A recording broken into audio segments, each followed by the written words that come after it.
We can hardly believe it's been 6 years since we last set foot in Hyrule on an unforgettable adventure. Breath of the Wild is possibly one of the best gaming experiences we've ever had. So how can its sequel, Tears of the Kingdom, possibly live up to those lofty heights? Well, it's time to find out with our review, kindly supplied by Edwin over on the Eurogamer site. There's a link to the written review in the video description.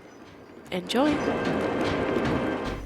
Following on from 2017's Breath of the Wild, Tears of the Kingdom sees the familiar land of Hyrule suddenly ripped apart, with landmasses rocketing into the sky and others plunging out of sight below. You've probably already seen and read a lot about Tears of the Kingdom's heights, so let's start here by exploring its depths. The simplest and most accessible of these are wells. There's around 50 in all, which are naturally often found near villages and stables, though a few lurk in the bellies of forgotten ruins. Drop in, and sometimes all you'll find below is muddy water and moss, a handful of cooking ingredients such as panicky lizards, and the faintest trace of a story. One well Edwin visited had an amateur hydroponics garden beneath it, with melons swelling in the glare of bioluminescent shrubs. Another harboured a fellow well explorer, one of the many vagrant nerds and hobbyist adventurers you'll meet in Tears of the Kingdom's vastly expanded Hyrule. And this one promptly hands you a side quest to discover, you guessed it, all of the other wells. So that's a fun, fleeting distraction, but sometimes you spy a cracked wall that you can shatter with a rock hammer you've improvised by fusing a boulder with your rusty claymore. You stroll through, expecting a treasure chest or similar, and you find yourself in a labyrinth. There could be anything down here. A skeleton ogre who yanks out its own ribs to pummel you with them, a mournful, collapsed palanquin housing a piece of antique armour, a multi-story cavern full of flammable brambles and seams of precious ore. Occasionally, you come away underwhelmed, with nothing but a few mushrooms and a bundle of arrows after spending 10 minutes painstakingly clearing tunnels, a process not helped by the returning weapon degradation system, which obliges you to fashion new mining implements for every few minutes of tunneling. As with Skyrim's old Draugr dungeons, there's a slight sense of design by spreadsheet, but many of these underground warrens are amazing. Arguably, more amazing for the infrequent disappointment. And we haven't even gotten to the best of them. The chasms, huge billowing rips in Hyrule's geography, which provide access to a full-blown second open world lurking just beneath the first. If the wells and cave systems recall Skyrim's Draugr ruins, the nods here are to that game's sprawling Blackreach Undercity, and also the Nether in Minecraft. The first thing you have to worry about here is light. While some areas are lit by lava flows, much of the landscape is pitch black. When you do obtain a means of illumination, whether by eating something that makes Link glow or activating some other permanent light source, you'll find yourself on a series of undulating plateaus full of sporing fungus, sloping ruins, and strange gesturing statues, interrupted by puddles of gloom. This substance is the second thing you have to worry about. It lowers your maximum health on contact, which can only be healed initially by returning to the surface. So, look forward to all that. And that covers just some of the world that you'll be exploring, but what tools do you have to explore it with? Because gone are your rune abilities, magnesis, stasis, cryonis, and remote bombs. You have all new toys at your disposal. Ascend is the simplest of Tears of the Kingdom's new abilities. It lets you magically tunnel up through any flat surface directly above you, as long as it's not too high and there's a navigatable area on the other side. It helps you get around Sky Islands, obviously, but it also dispenses with some of the climbing at ground level, and lets you return easily from forays into the caves. It also very subtly changes how you think about Zelda's epic views. Rather than just looking for high points to glide from, you're keeping an eye out for overhangs you can ascend through.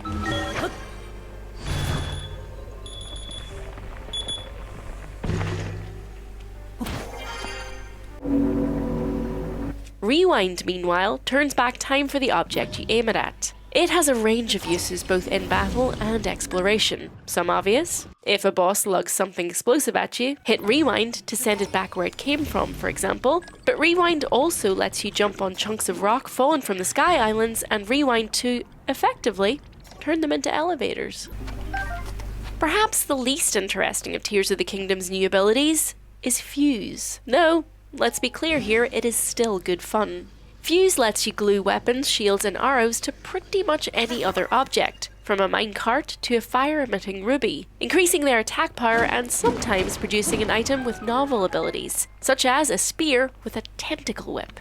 Fuse kind of feels like a response to complaints about the first game's weapon degradation. Weapons still break after a few swings, mind you, but rather than simply replacing them, you craft your own fresh ones, which makes adding to your arsenal more of a playful act than maintenance. The trouble is that a lot of Fuse's combinations are either outright duds, like arrows with mushrooms stuck to them, or they're just not very interesting to play with, such as swords that deal +10 damage or take longer to break. Boosting a stat just isn't the same as getting a whole new toy. But, as with discovering new cooking recipes, the disappointment of this really does fade as you learn more and more combinations.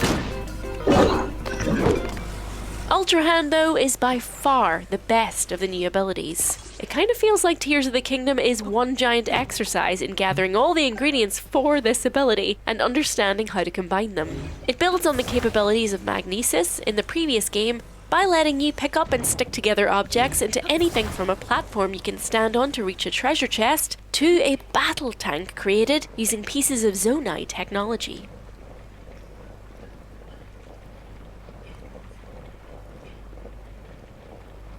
The Zonai machines are powered using an upgradable recharging portable battery you're given at the start of the game. To begin with, you switch them on by hitting them, and they'll run as long as you're standing nearby. The battery only has enough juice for mere seconds of operation to begin with, but you can consume Zonai charges to top it up, much like drinking potions to restore your stamina during climbs. You'll also later find external batteries you can bolt onto Zonai devices, though these evaporate once consumed. While Ultrahand is more like building toy cars from pieces than a pure construction sim like Minecraft, it allows for a wonderful range of creations, many of which are gently taught to you by the returning shrine puzzles, which sometimes take the form of simple combat or archery challenges, but are more often about doing weird stuff with specific Zonai components. Among the most enjoyable things to build early on are planes, built by sticking fans or rockets to a glider. You can also build wagons your horse can pull, once you find a towing harness, mounting weapons such as flamethrowers and beam cannons to their sides. It really changes how you think about the many optional bosses. I mean, rather than just firing bomb arrows at the ogre's eyeball, why not have your own rocket-propelled battle robot do the fighting for you?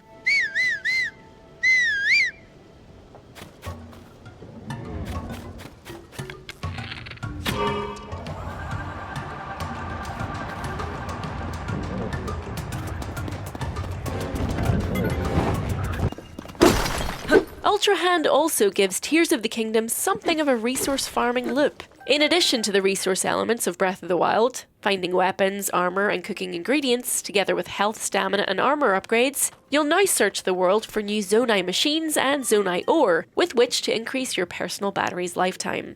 It's quite an in-depth process.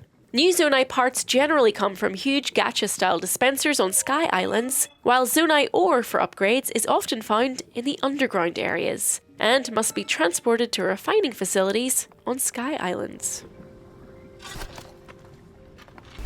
Looping between these spaces occasionally feels like busy work, but still, that process of looping back and forth thrillingly shows off the aesthetic differences between the high and low regions of Tears of the Kingdom, together with the different kinds of traversal and puzzling these spaces involve. The Sky Islands consist of almost luminous patterned stone, bright yellow foliage, and clear crystal pools of water. Getting around here is about using Zonai machines and your glider to island hop, in what feels like a blend of Skyward Sword and Wind Waker. It's mesmerizing and relaxing, though you do have to worry about roaming Zonai robots and boss fights that see you yanking out their energy cores using Ultrahand. In the depths, meanwhile, you have to build buggies to cross lava fields, find means of illumination, and tread carefully to avoid losing too much of your health to the gloom.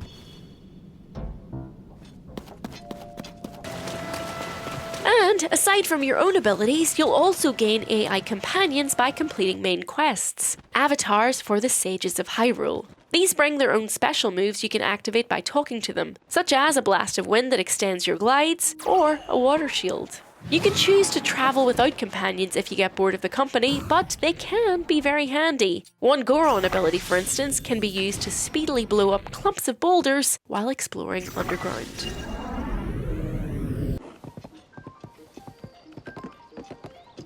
Now, the landscape between the Sky Islands and the depths is, of course, where Tears of the Kingdom feels closer to Breath of the Wild. Once again, you'll be taming a horse, finding Koroks under random rocks, cooking things, clearing out bokoblin camps, activating towers to unfog the world map, taking on side quests at towns, and visiting shrines to gather materials for upgrading your health and stamina.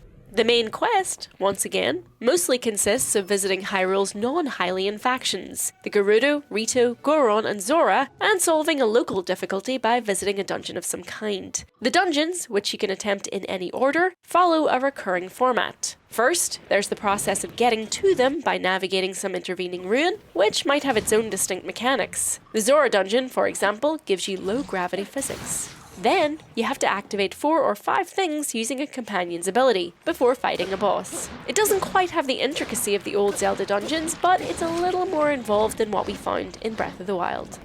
And of course, there's a lot more going on in between these main quest dungeons. Korok puzzles in this outing sometimes involve building something with Ultrahand to transport one Korok to another. The towers are now sky towers that are essentially huge man cannons, which launch you up to photograph the map and thus give you the chance to visit a few sky islands on your way back down. There are enormous landscape paintings, best inspected from on high, which hide pools of tears. And these unlock scenes from Hyrule's past, much like Zelda memories in the previous game.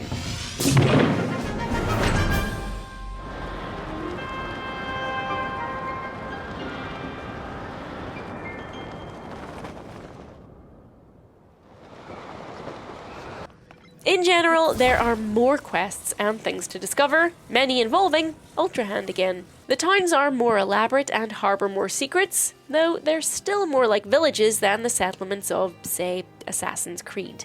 Now, one thing that older school Zelda fans might struggle with is that this is even more of a modern open world game than Breath of the Wild. It's much more about collecting things, upgrading things, and carrying out side quests for optional content, which might spoil the fun if you liked Breath of the Wild for its relative lack of such mechanics. It doesn't feel as elegant and perhaps as atmospheric, but the new areas and mechanics are by and large wonderful to play with. The plethora of underground areas are great, and there's still plenty of good old-fashioned empty space to explore if you want to just enjoy the atmosphere.